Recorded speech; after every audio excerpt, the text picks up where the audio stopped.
여러분, 6월은 회복의 달입니다. 우리가 회복해야 될 내용들이 너무 많습니다. 나 개인적으로 생각해도 영적으로, 정신적으로, 육체적으로, 나의 가정을 생각해도, 자라는 가족들을 염두에 두고, 그들을 생각해도, 내 자녀들을 생각해도 그렇습니다. 내가 하고 있는, 내가 다니는 직장, 이 사업, 이 경영한 일들을 두고도 우리가 생각할 때에 회복해야 될 그런 많은 일들이 있습니다. 아까 우리 집사님이 기도했습니다. 우리 나라를 생각해도 오늘 본문에 나오는 것처럼 공의와 정의가 하수처럼 강물 흐르는 이런 정직한 사회가 되어야 되는데, 정치적으로 경제적으로 회복해야 될 그런 부분들이 너무 많이 있습니다. 여러분, 교회를 생각해도 마찬가지입니다. 우리가 다니는 교회가 교회다운 교회로의 회복, 하나님이 기뻐하시는 그런 어떤 교회, 여호와의 영광으로 충만하고 이런 하나님이 기뻐 받으시는 그런 교회로의 회복이 우리에게는 요구되는 것입니다. 그런데 이 모든 것을 회복할 수 있는 가장 중요한 것 중에 하나가 바로 예배 회복입니다. 예배만 회복되면 지금 얘기했던 이 모든 것들, 개인적으로, 가정적으로, 사업적으로 이 모든 것들이 다 회복됨을 믿으시기를 바랍니다. 그 예배 승리가 무슨 승리예요? 신앙생활의 승리입니다. 여러분, 신앙생활에 우리가 성공해야 그 인생을 참된 성공의 인생이라고 얘기할 수가 있는 겁니다. 왜 그런가 하면 예배는 하나님과의 만남이기 때문에 그렇습니다. 여러분, 우리가 하나님을 제대로 만나면 우리의 삶에 뭐가 일어나느냐? 기적이 일어나는 겁니다. 하나님을 제대로 만나면. 우리가 살아가면서 보시기 바랍니다. 젊었을 때 책 한 권을 좋은 양서를 내가 접하게 되면 우리의 인생이 확 바뀌게 되어집니다. 여러분, 우리가 지내오면서 좋은 사람 한 사람을 잘 만나게 되어지면 역시 그 사람을 통해서 내 삶이 달라지게 되는 겁니다. 여러분, 좋은 교회를 만나면 내 인생의 방황과 신앙생활의 이 방황은 어떻게 될까요? 끝이 나는 거죠. 끝이 나게 되어집니다. 그런데 천지를 창조하시고 섭리하시고 통치하시며 우리의 모든 생사와 화복을 주관하시는 그 하나님을 제대로 만나게 되어진다면 우리의 삶에 기적이 일어남을 믿으시기를 바랍니다. 여러분은 어떤 인생을 살아가고 계십니까? 성실 인생입니까? 아니면 은혜 인생입니까? 성실한 인생은 내가 부지런하고 성실하게 살아가면서 그냥 그렇게 내가 사는 겁니다. 아주 평범하게 사는 것이죠. 물 흐르는 대로 그렇게 살아가게 되어집니다. 여러분, 성실한 인생이 나쁜 인생입니까? 그렇지 않습니다. 좋은 인생입니다.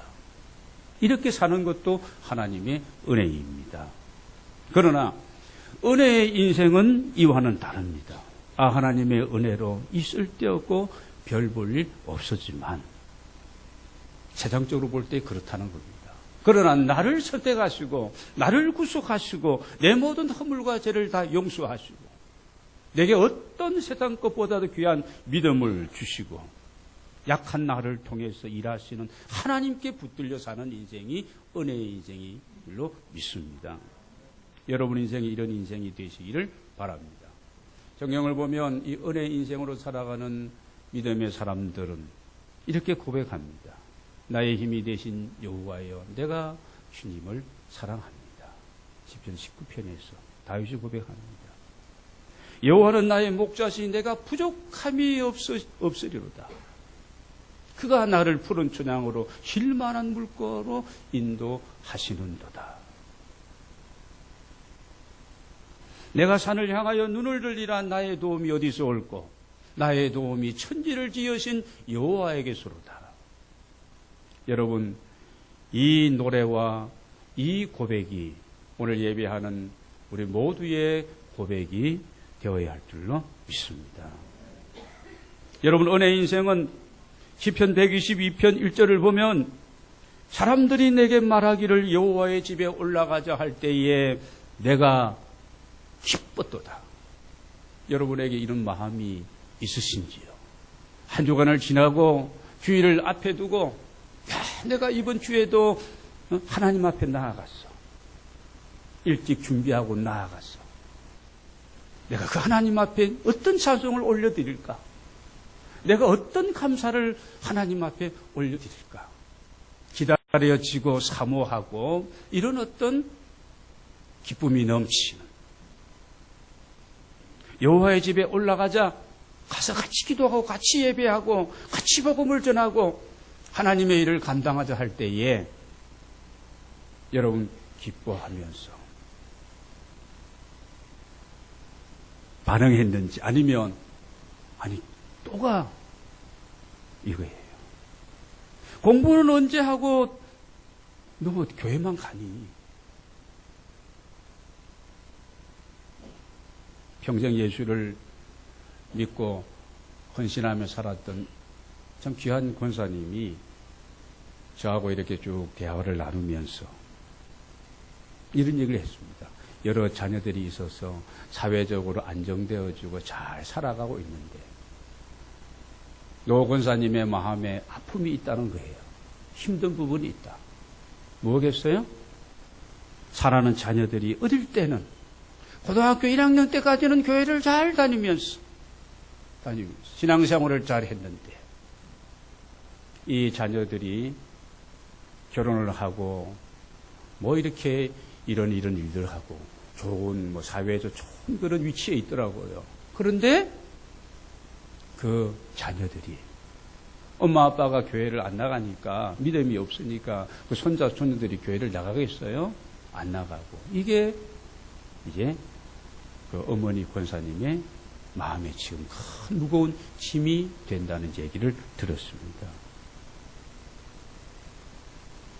그건 뭐냐 하면 좋은 대학에 입학해야 되기 때문에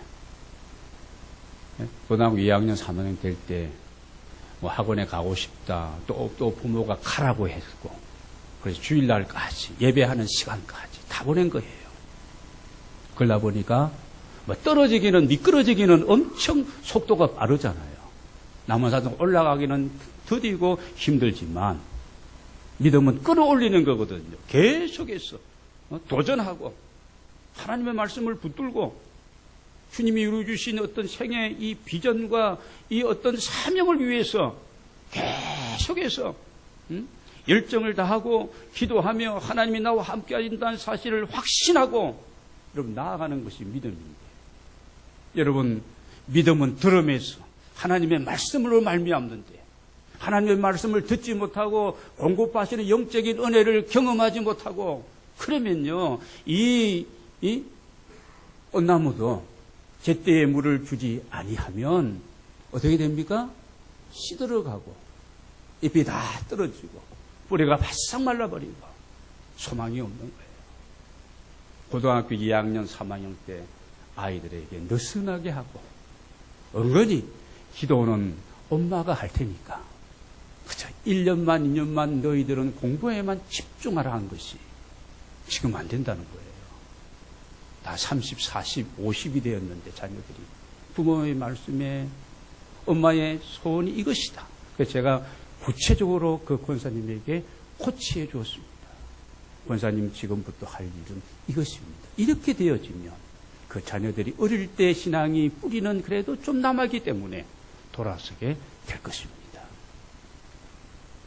제가 학교에서 아이들에게 설문조사를 해보면요. 교회를 언제부터 교회를 안 나가기 시작했느냐고 물어보면 주로 이 고등학교 2학년, 3학년입니다. 그때 놓쳐버린 것이 대학에 올라오니까 그동안에 억눌렸고 공부에 지쳐있던 그 아이들이 자유를 얻었거든요. 교회에 나갈 시간이 어디에 있습니까? 안 되는 거예요. 통제가 안 되는 겁니다. 여러분, 사람들이 내게 말하기를 여호와의 집에 올라가자 할 때에 내가 기뻐하였도다. 여러분의 자녀들이 교회에 나가서 예배하고 뭐 훈련 받고 이렇게 기도하고 교회에서 모임에 힘쓸 때 여러분이 계속해서 잘한다고, 그렇게 해야 된다고, 그래야 되는데 자꾸 또 가냐, 왜 가냐, 공부는 언제 하려고 그렇게 가냐, 그렇게 생각하면 안 된다는 것입니다. 여러분, 성실 인생은 망망대해를 내가 지금 인생의 돛담배를 가지고 노를 저어가는 것과 같은 겁니다. 성실 인생은.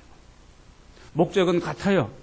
은혜 인생도 목적은 같습니다. 소원의 항구를 향해서 내가 가는데, 내가 여러분 그 풍랑과 더불어 싸우면서 노를 저어가려니 얼마나 고단하고 피곤하고 이렇게 힘들고 얼마나 더딥니까?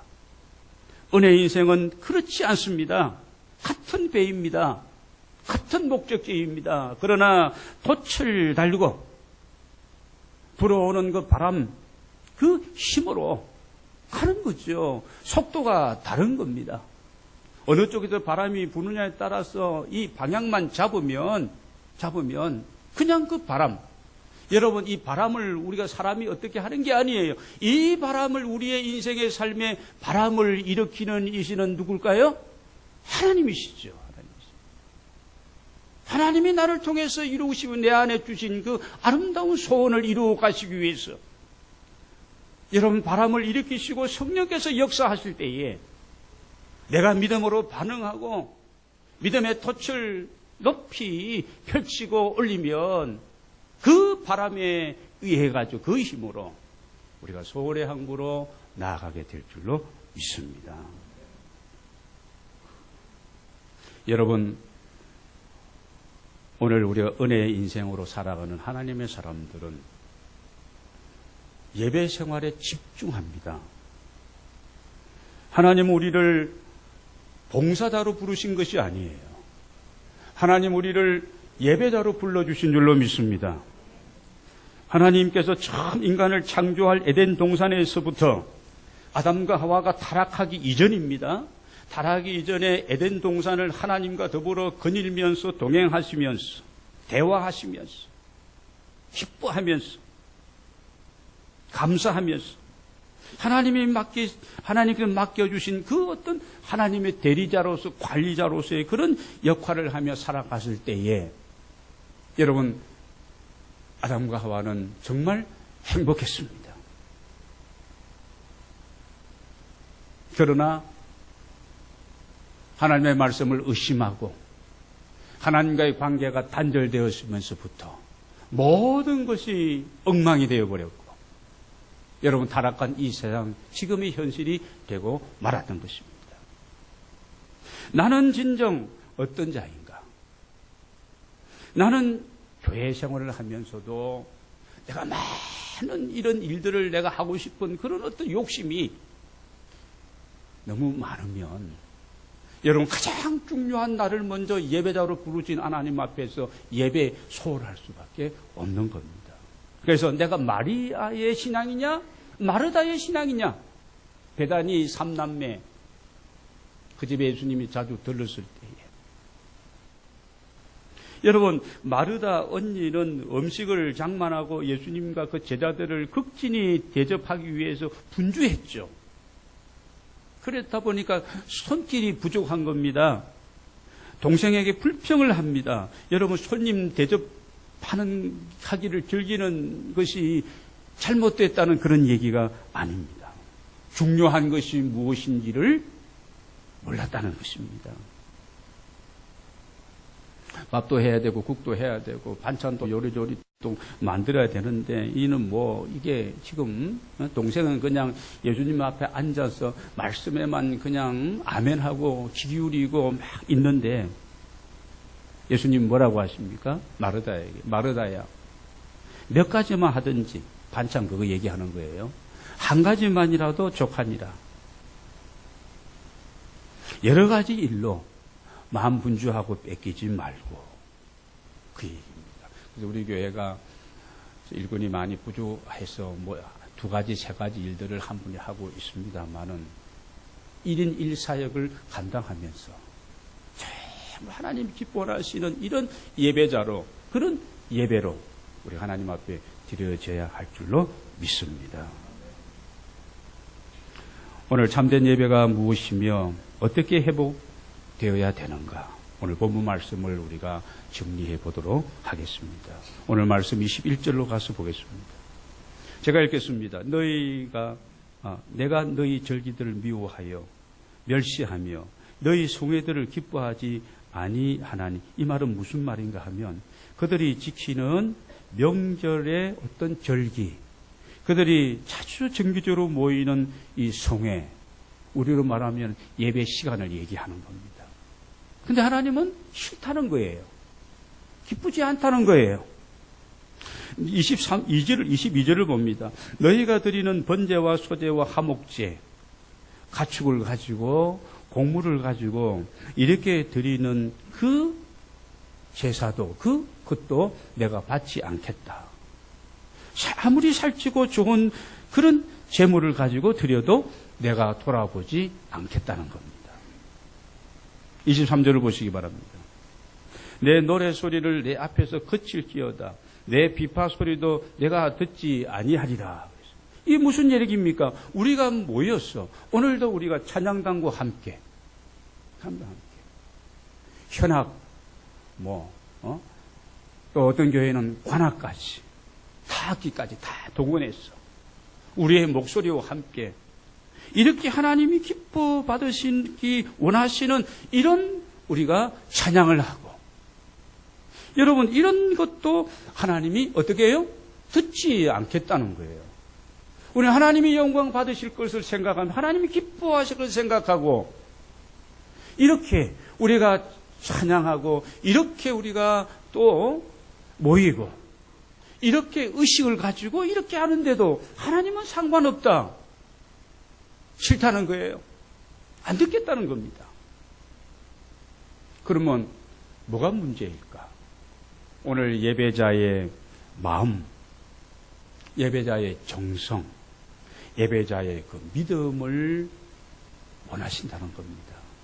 이런 게 잘못됐다는 것이 아닙니다. 의식과 이런 찬양과 우리의 모든 이 순서와 이것이 잘못되고 문제가 있다는 것이 아닙니다. 그 마음이었고 그 중심이었고 주님을 기뻐하고 주님의 말씀을 따르던 내가 순종하고 이 세상 살아가면서 공의와 정의의 삶을 살아가는 데 있어서 하나님이 원하시는 대로 우리가 바르게 응답해야 되는데, 삶에 있어서 믿음에 따른 실천과 순종이 우리에 있어야 되는데, 내 구체적인 주일과 주일 사이에서 이런 삶이 우리에게 펼쳐져야 되는데, 이것도 없이 절기라고 해서 성회라고 해서 모여서 이런 전부를 갖추고 하는 의식, 종교적인 의식,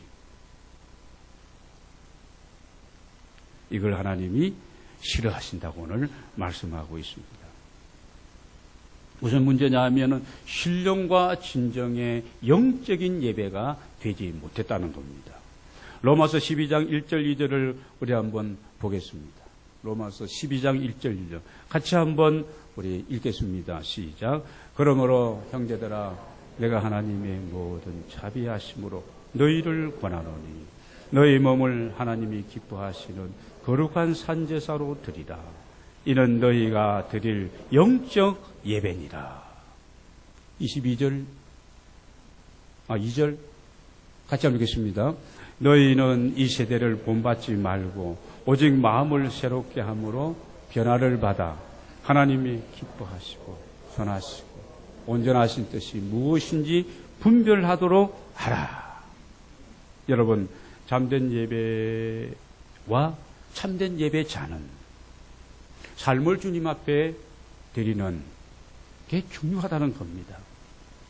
이 세상의 흐름에 나를 방관하지 말고, 이 세상을 본받지 말고, 방관하지 말고, 세상의 유행이 요즘 그런 게 아니냐, 다 그렇게 사는데 그러지 말고, 마음을 새롭게 하고 변화를 받아서 하나님의 선하시고 기뻐하시고 온전하신 뜻이, 아버지의 뜻이 무엇인지를 분별하고, 그리고 그렇게 살아가려고 애쓰는 자, 100% 그렇게 우리는 다 살지를 못하지만 살려고 애쓰는 그런 마음을 가진 사람들이 드리는 그런 예배를 하나님이 받으시겠다는 것입니다. 여러분, 오늘 본문 말씀 우리 24절 한번, 이 24절도 같이 한번 읽겠습니다. 시작. 오직 정의를 물같이 공의를 마르지 않는 강같이 흐르게 할지어다. 계속 흘러가는 우리의 삶을 통해서, 믿는 사람을 통해서 이 사회가 변화되어지고 지금 윤리적으로 도덕적으로 피폐해져 가고 있는 이 시대 속에서 그 가운데 우리가 빛이 되고 소금이 되고 양보하고 희생하고 섬기고 나누고 작은 자, 가난한 자, 억울함을 당한 자, 피박을 받고 있는 사람들, 소외된 그런 아웃사이드 가운데 살아가고 있는 힘들게 이 시대를 헤쳐나가는 그들을 우리가 위하여 기도해주고 내가 그들을 도와줄 것이 무엇이 있는 것인지 그런 마음을 가지고 내 삶을 같이 함께 나누는 그런 자들이 되어야 된다는 것을 오늘 우리에게 말씀해 주고 있습니다. 삶이 예배라는 말씀입니다. 믿음에 대한 실천을 오늘 강조하고 있는 말씀입니다. 인격적으로 하나님을 예배하라는 그런 말씀이기도 합니다. 여러분, 참된 예배를 잃어버린 시대를 우리는 살아가고 있습니다. 사무엘하 6장 11장에 나오는 오벳에돔처럼 여호와의 궤가 가드 사람 오벳에돔의 집에서 석 달을 있었는데 여호와께서 오벳에돔과 그의 온 집에 복을 주시니라. 여호와의 궤는, 이 법궤는 하나님의 임재를 상징하고 있는 물건입니다. 극진이 그 집에 어떻게 보면 억지로 왔지만 석 달 동안 정말 온 마음과 정성과 뜻을 다해서 잘 섬깁니다. 여호와께서 오벳에돔 그의 온 집에 복을 주셨다는 것입니다. 여러분, 이 은혜가, 이 복이 예배의 승리자들이 되신 여러분에게 함께 하시기를 주의 이름으로 축원합니다. 예배는 성도가 받은 특권이에요. 아무나 예배할 수가 없다는 거 말씀드렸죠. 하나님 앞에 드리는 예배에 여러분이 그러므로 집중하시고, 예배의 실패는 신앙생활의 실패입니다. 예배가 회복되면 모든 것은 회복되어집니다. 믿음을 가지시기를 바랍니다. 하나님은 살아계십니다. 그분이 우리에게 말씀하고 계신 거예요. 하나님이 나에게 깨닫게 하시고 나를 지적하시고 뭔가를 정리되게 하시면 한 주간을 살아가면서 우리가 실천해야 되는 거예요. 실천함이 없이 행함이 없는 믿음은 죽은 믿음이에요. 하나님이 내 삶 가운데 역사하시느냐? 절대 역사하지 않습니다. 성실 인생으로 살아갈 수 있지만 여러분이 은혜 인생으로서 살아가기 원한다면 하나님 앞에 참된 예배자로 예배를 회복하고 다시 서시고 그 하나님이 우리에게 깨닫게 하시는 대로 한 주간을 살아가는 겁니다. 놀라운 기적의 역사가 우리의 삶 속에 있게 될 줄로 믿습니다. 여러분, 참된 예배는 삶의 뒷받침이 있어야 된다는 말씀을 다시 한번 드립니다. 그리스도인에게 있어서 삶이 없는 예배는 우리끼리만 재미있고, 여러분, 우리끼리 예배에 나와서 기분 전환하고, 예배는 기분 전환하는 것이 전환하기 위해 드리는 게 아니에요. 예배를 안 드리면 한 주간 찌푸둥하겠다, 그래서 드리는 게 아니에요. 예배는 우리의 삶의 전부입니다. 예배에 우리가 올인해야 되는 거예요. 하나님이 그러면 그의 나라와 그의 의를 위해서 살아가는 자에게 그 외에 우리에게 필요한 것을 다 책임지고 채워주실 것을 마태복음 6장 33절에서 말씀하고 있습니다. 예배는 하나님께 영광 돌려드리고 하나님을 깊이 경험하는 것이고 부활의 주님과 함께 천국 잔치를 경험하며 우리가 드리는 것이 예배입니다. 예배에는 깊은 참회도 있고 그렇잖아요. 하나님을 기뻐해서 열정적으로 일어나서 찬양을 할 수도 있고 박수로 찬양을 할 수도 있고 그게 예배예요. 모든 악기를 동원해서 또 예배할 수 있는 겁니다. 악기는 동원되어서 예배는 드리는데 내 입이 열려지지 않아. 내 입에서 찬송이 나오지 않아. 노래방에 가서는 그렇게 고성으로 80점 이상 100점까지 때리는데 묵묵부답이야. 입이 닫혀 있어. 입이 닫혀 있으면 마음이 열리지를 않는 거예요. 여러분, 오늘 우리가 참된 예배자로, 제가 준비한 것은 너무 많습니다. 시간이 많이 갔기 때문에 정리를 하고자 합니다. 여러분, 예배의 승리자들이 꼭 되시기를 바랍니다. 하나님을 깊이 경험하고 이미 우리가 예배 자리로 나오게 되는 그 자체가 하나님이 우리에게 지금 은혜를 주시기 위해서 하나님이 나를 선택하시고 나를 행해서 지금 이렇게 밀어가고 있는 겁니다. 감사하시기 바랍니다. 예배에 함께하게 됨이 은혜라고 우리가 인사했던 내용은 바로 그것입니다. 주님을 깊이 경험하고 그 주님의 능력을 힘입고 이 험한 세상에 여러분 그리스도인으로서 멋지게 살아가게 되시기를 바랍니다. 말은 힘껏 달려야 행복한 거예요. 새는 높이 날아야 행복한 거예요. 아니 날지 못하는 새가 무슨 행복합니까? 성도가 하나님의 영광을 위해서 하나님 주신 그 비전, 나만이 해야 될 그 어떤 사명, 이 사명을 제대로 감당하며 영적으로 충만할 때에 여러분 그 성도가 행복한 겁니다. 여러분 아무쪼록 예배를 회복하고 여러분의 삶이 하나님 안에서 붙들리어서 능력 있게 그리고 마음껏 하나님이 쓰시는 대로 쓰임받는 이런 은혜와 축복이 함께 하시기를 주의 이름으로 축원합니다.